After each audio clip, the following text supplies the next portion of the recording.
UPSC में 43rd rank आने पर भी मैंने आईपीएस चूज़ किया। अगर मेरे माँ बाप कहते तुम लड़की हो पुलिस में मत जाओ, तो फिर मैं आज यहाँ आपके सामने आईपीएस ऑफिसर बन के खड़ी नहीं होती। मेरे अब तक 18 साल के करियर में 40 बार ट्रांसफर्स हुए हैं। नए लोग, नई कहानियां और नई सीख जोश टॉक्स एंड्रॉयड ऐप पर डाउनलोड करें अभी।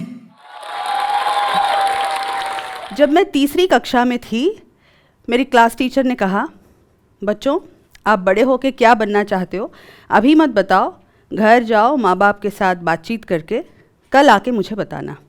तो हम सब घर गए। मैंने माँ से पूछा बड़े होकर मुझे क्या बनना है। माँ ने कहा डॉक्टर बनो। मुझे वो कुछ भाया नहीं। फिर मैंने पिता से पूछा, उन्होंने कहा आईएएस या आईपीएस बनना है। उन्होंने एक्सप्लेन भी किया कि आईएएस बनने से डीसी या डीएम बन जाते हैं, आईपीएस बनने से एसपी बन जाते हैं वगैरह। तो वो लीडरशिप रोल मुझे इतना भाया कि मैं अगले दिन जाके वो आंसर दी, और मैं एकमात्र छात्रा थी जो ये आंसर दिया। तो खुश होके मेरी मैडम ने सबको ताली बजाने को कहा। तो तब मुझे लगा कि इसमें कुछ विशेषता है। उस दिन मैंने ठान ली कि आईएएस या आईपीएस बनना है। नमस्कार, मैं हूँ रूपा दिवाकर मौदगिल, 2000 बैच के आईपीएस ऑफिसर। मैं कर्नाटक से हूँ, कन्नडिगा हूँ। मेरा काडर भी कर्नाटका है। मैं आती हूँ कर्नाटक में एक छोटे से कस्बा दावणगेरे, जो उन दिनों जिला हेडक्वार्टर भी नहीं था। और आप तो जानते ही हैं, साउथ में खास करके कर्नाटका में इंजीनियरिंग मेडिकल कॉलेजेस बहुत ज़्यादा है। वहाँ इंजीनियरिंग और मेडिकल डॉक्टर बनने की हवा ज़्यादा है, ना कि आईएएस आईपीएस की। मेरे बचपन के टाइम में तो बिल्कुल ही जानकारी नहीं थी आईएएस आईपीएस की। तो उस माहौल में मैं पली बड़ी, और मैं आती हूँ एक कंजर्वेटिव ब्राह्मण फैमिली से। जब मैं आईपीएस बनी, मेरे कुछ रिश्तेदारों ने मेरे पिता से पूछा, लड़की को पुलिस में कैसे जाने दिया। लेकिन मेरे माँ बाप प्रोग्रेसिव माइंड के थे और हैं, तो जाहिर सी बात थी। वो दोनों सेंट्रल गवर्नमेंट एम्प्लॉयज़ थे, टेलीकॉम और पोस्टल डिपार्टमेंट में काम करते थे। तो ये जाहिर सी बात थी कि मैं भी वर्किंग वुमन ही बनूंगी। लेकिन वो क्या बनना था, वो सपना, वो बीज बोया मेरे फादर ने मेरे मन में। उन्होंने सपना तो दिला दिया, लेकिन वो कैसे हासिल करना था या कैसे अटेम्प्ट करना है, वो जानकारी उनको भी ज़्यादा नहीं थी। तो मैंने उस माहौल में, जहाँ पर आईएएस आईपीएस की बिल्कुल ही जानकारी नहीं थी, उस माहौल में मैं कैसे वो जानकारी जुटा पाई उन दिनों, ये बहुत इंटरेस्टिंग कहानी है। ऐसा हुआ कि जब मैं 8वीं कक्षा में थी तो मैंने एनसीसी ज्वाइन की, नेशनल कैडेट कोर। और स्कूल में भी कॉलेज में भी मैं दीर्घकाल रही एनसीसी में। एबीसी सर्टिफिकेट्स मैंने पास किया हुआ है। और दिल्ली में जनवरी महीने में रिपब्लिक डे कैंप होता है एनसीसी का। वो प्रतिष्ठित कैंप है जिसमें भाग लेने के लिए 5-6 पड़ाव पार करके सिलेक्ट होके भाग लेना पड़ता है। तो मैंने 9वीं कक्षा में मेरे स्टेट को रिप्रेजेंट किया था उस कैंप में। उस दौरान मैडम किरण बेदी जी आई हुई थी, उन्होंने भाषण दिया, हम इंस्पायर हुए। तो एनसीसी का, या यूं कहिए खाकी का नाता ऐसा जुड़ा कि हम यूपीएससी में 43rd रैंक आने पर भी मैंने आईपीएस चूज़ किया। और उस कैंप के दौरान हमें जनरल नॉलेज पेपर्स देने पड़ते थे, टेस्ट्स थे। तो उस तैयारी के लिए किसी ने मुझे कंपटीशन सक्सेस रिव्यू मैगज़ीन दिया था। तो उस मैगज़ीन में आईएएस आईपीएस टॉपर्स के इंटरव्यूज़ थे। मैंने वो सब पढ़ा। फिर मुझे आइडिया आया कि ये एग्ज़ाम होता क्या है, क्या सब्जेक्ट्स होते हैं, किस लेवल की डिफ़िकल्टी होती है, वगैरह वगैरह। तो 9वीं कक्षा में उस कैंप में मैंने ठान ली कि मेरे रुचि के हिसाब से साइकोलॉजी और सोशियोलॉजी दोनों सब्जेक्ट्स में मैं ये अटेम्प्ट करूँगी यूपीएससी एग्ज़ाम। 9th के बाद 10th हुआ। 10th में मैं स्टेट सिलेबस में पढ़ी हूँ, क्योंकि उन दिनों मेरे शहर में सीबीएसई का एक भी स्कूल नहीं था। तो स्टेट बोर्ड में मैं 23rd रैंक आई स्टेट में। उसके बावजूद मैंने 11th में आर्ट्स ह्यूमैनिटीज़ चुना। तो सब चौंक गए। मुझे कुछ लोगों ने कहा ये फुलिश डिसीजन है, तुम तो रैंक स्टूडेंट हो, तुम्हें तो इंजीनियरिंग या मेडिकल मिलेगा ही मिलेगा, और एक्स्ट्रा मार्क्स भी है एनसीसी कैंप्स के, तो ये क्यों ले रहे हो। तो मैंने कहा जब मुझे इंजीनियर या डॉक्टर बनना ही नहीं है तो वो पढ़ के क्या करूं। तो ऐसे मुझे खुशी है इस बात की कि जो सपना मैंने बचपन में देखा था, मैंने अपने हिसाब से, अपने रुचि के हिसाब से सब्जेक्ट्स चुने, जानकारी हासिल की और एक के बाद एक पड़ाव पार किया और मैं सिलेक्ट हो गई। मैं हमेशा एक सेल्फ मोटिवेटेड लड़की थी। ऐसा एक भी दिन नहीं था जब मेरे माँ बाप ने कहा हो कि बैठ के पढ़ो। तो मैं अपने आप पढ़ती थी और मैं सारे एक्स्ट्रा करिकुलर एक्टिविटीज़ में भाग लेती थी, जैसे कि एसे हो, स्पीच हो या debates competition, quiz competition, singing, मैंने भरतनाट्यम भी सीखा है। तो इन सब के वजह से ऑलरेडी एक जनरल नॉलेज बेस बन चुका था, जिसके वजह से मुझे आईएएस एग्ज़ाम में, यूपीएससी में जनरल स्टडीज़ सब्जेक्ट के लिए खास करके कुछ तैयारी नहीं करनी पड़ी।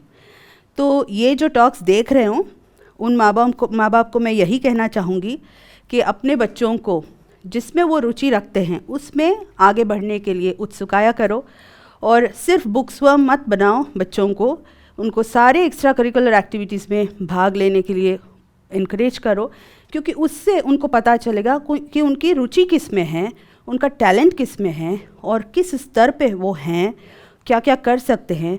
Take failures as feedback. और मैं ये भी कहना चाहूँगी कि अगर लड़की हो, मतलब बेटी, तब भी आप इनकरेज किया करो। मेरे माँ बाप को, हम दोनों बहनें हैं, मैं और मेरी छोटी बहन जो 7 साल छोटी है मुझसे, वो भी आईआरएस इनकम टैक्स ऑफिसर है। अगर मेरे माँ बाप कहते तुम लड़की हो, पुलिस में मत जाओ, तो फिर मैं आज यहाँ आपके सामने आईपीएस ऑफिसर बन के खड़ी नहीं होती। तो मैं 43rd रैंक लेके जब आईएएस एग्ज़ाम पास किया और आईपीएस चूज़ किया, तब मेरी उम्र थी सिर्फ 24। तो मेरा पहला पोस्टिंग हुआ एक डिस्ट्रिक्ट में जिसका नाम था Dharwad. I was just grappling with learning the administration. एक ही महीने में मुझे एक बहुत बड़ी जिम्मेदारी उठानी पड़ी, और वो था कि हुबली कोर्ट ने उन दिनों के sitting chief minister Madhya Pradesh, उनके खिलाफ एक नॉन बेलेबल वारंट जारी किया था। इसका मतलब होता है अरेस्ट करना। तो मैंने वो किया और इस बड़े चैलेंज के साथ मेरी करियर की शुरुआत हुई। तो मेरी नेक्स्ट यादगार पोस्टिंग रही यादगिरी में। तो यादगिरी एक नया ज़िला था, गुलबर्गा से बना था। वहाँ पर मैं पहला डिस्ट्रिक्ट एसपी, डिस्ट्रिक्ट हेड बन के पोस्टिंग हुई मेरी। एक नए ज़िले को हैंडल करना मतलब एक अभी पैदा हुआ बच्चे को हैंडल करने जैसे होता है। तो वहाँ पर कोई प्रहार दल नहीं था, सशस्त्र बल। उसके बिना कोई law and order problem handle करना कितना मुश्किल होता है, कोई भी पुलिसमैन से पूछिए। तो मैंने इसके लिए स्टार्टिंग में ही कुछ ऐसे प्रिवेंटिव स्टेप्स लिए, स्ट्रिक्ट प्रिवेंटिव स्टेप्स, जिसके वजह से एक संदेशा रवाना हुई और वहाँ पर 3 साल तक शांति बनी रही। लेकिन उस दौरान मेरे फैमिली को कुछ कष्ट सहने पड़े। जैसे मैंने कहा कि यादगिरी एक नया ज़िला था, तो वहाँ पर एसपी के पोस्ट के लिए कोई रेसिडेंशियल क्वार्टर्स नहीं थी और वहाँ भाड़े पर भी कोई रेसिडेंस नहीं मिला मुझे। तो मेरे हस्बैंड जो आईएएस ऑफिसर हैं, उनके एक एडिशनल चार्ज था उसी ज़िले में, और वो एडिशनल चार्ज के लिए एक रेसिडेंशियल क्वार्टर अटैच था, लेकिन वो गांव में था उसी ज़िले में। तो मैं वहाँ रहने लगी और वही बगल में एक स्कूल था। मेरी बेटी ने अपना फॉर्मल एजुकेशन उस गांव के स्कूल से प्रारंभ किया है और पहले 2 कक्षाओं में वो फ्लोर पर भी बैठी, क्योंकि वहाँ मेज़ कुर्सी नहीं थी। काफ़ी लोग सोचते हैं कि आईएएस आईपीएस की ज़िंदगी बहुत सुखद होती है, नौकर चाकर होते हैं, एसी चेम्बर्स होते हैं, एसी घर होता है, एसी कार होता है, पैसा होता है वगैरह। लेकिन चैलेंजेस इस तरह के भी हो सकते हैं। मेरे अब तक 18 साल के करियर में 40 बार ट्रांसफ़र्स हुए हैं।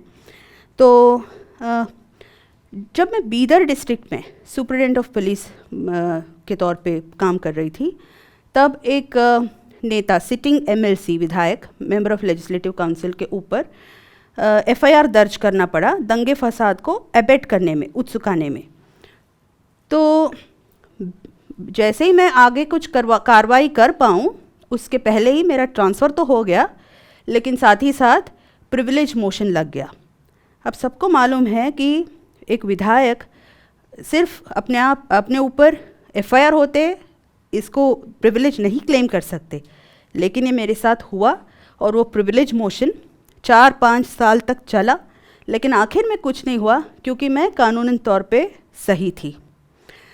जब मैं यादगिरी से deputy commissioner of police city armed reserve Bangalore, वहाँ पर पोस्टिंग हुई मेरी, तो मैंने देखा कि कुछ पॉलिटिशियंस, एमएलएज, एमपीज़ वगैरह एक्स्ट्रा अनऑथराइज्ड एक्सेसिव गनमैन रखे हुए थे। तो मैंने लिस्ट बनाई और 82 पॉलिटिशियन से मैंने 219 गनमैन को विड्रॉ किया। और उसी दौरान एक भूतपूर्व मुख्यमंत्री के पास डिपार्टमेंट के 8 नए एसयूवी व्हीकल्स कॉन्वॉय के तौर पे रखे गए थे, वो भी किसी ने वापस नहीं बुलाया था, तो मैंने वापस वो भी ले लिया। उस दौरान मेरे ट्रांसफ़र तो हो ही गया, लेकिन मैं ट्रांसफ़र्स को पनिशमेंट नहीं मानती। वेरी रिसेंटली लास्ट जुलाई में 2017 में जब मैं डीआईजी प्रिजन्स के तौर पे पोस्टिंग हुई थी मेरी, तब मैंने जेल इरेगुलरिटीज़ के ऊपर एक रिपोर्ट दी थी। यूँ हुआ कि माननीय सुप्रीम कोर्ट ने करप्शन केस में तमिलनाडु के एक वेरी पावरफुल पॉलिटिशियन को जेल की सज़ा सुनाई थी और वो बेंगलोर के जेल में रखी गई थी। तो वहाँ पर मेरी पोस्टिंग हुई एज डीआईजी प्रिजन्स। वो इतनी पावरफुल थी कि एक समय उनको तमिलनाडु का सीएम कैंडिडेट प्रोजेक्ट किया गया था। तो जब मैं मैंने वहाँ चार्ज लिया, मैंने देखा कि उनको गैर कानूनी तरीके से और सुप्रीम कोर्ट ऑर्डर फ्लाउट करते हुए प्रिविलेजेस दिए गए थे। उसके ऊपर मैंने रिपोर्ट दिया। उसके बाद मेरी ट्रांसफ़र तो हुई और डेफमेशन नोटिस लग गया मेरे ऊपर। जैसे एक ड्राइवर जा रहा हो रास्ते पे गाड़ी चलाते हुए, अपना गलती ना होते हुए पर भी उसको रिस्क रहता है कि दूसरे की गलती से एक्सीडेंट हो जाए, तो ऐसे ही अधिकारी वर्ग को ऐसे नोटिसेस इरिटेंट्स ज़रूर है, डिस्कम्फिचर ज़रूर क्रिएट करते हैं, लेकिन ये सब ऑक्यूपेशनल हैज़ार्ड्स है and these are causes worth fighting for. आज तक या फिर वो जेल के इंसिडेंट में ही कहिए, मैंने in a transparent way and accountable way मैंने काम किया। बहुत सारे युवाओं को यूपीएससी लिखकर अधिकारी बनने का आशा रहती है। काफ़ी लोग देश सेवा या देश निर्माण के कार्य में जुट जाना चाहते हैं। कुछ लोग एक्टिविस्ट बनते हैं, एनजीओस खोलते हैं, जर्नलिस्ट बनते हैं, पॉलिटिशियंस बनते हैं, लेकिन 60 साल तक कानूनन तौर पे कानून से दिया गया हुआ पावर किसी के पास है तो अधिकारी वर्ग के पास है। आर्टिकल 311 संविधान के तहत ऑल इंडिया सर्विसेज क्रिएट हुए हैं, काफ़ी सारे प्रोटेक्शन हैं, सेफगार्ड्स हैं। अगर वो सही इस्तेमाल किया जाए तो देश के काफ़ी समस्याएं हल हो सकती है। मैं युवाओं को यही कहूँगी कि जो आपको बनना है वो सपना देखो, उसको विजुलाइज करो और उसके तरफ आगे बढ़ो। किसी से मत डरो। कुछ लोग बोलेंगे ये तुमसे नहीं होगा, कुछ दिक्कतें आएंगी, लेकिन वो देख के पीछे मत हटना, डटे रहो और करेजियसली हैंडल करो, लेकिन जो सही है वही करो। Thank you. Tell us what you think about this video and don't forget to like, share and subscribe.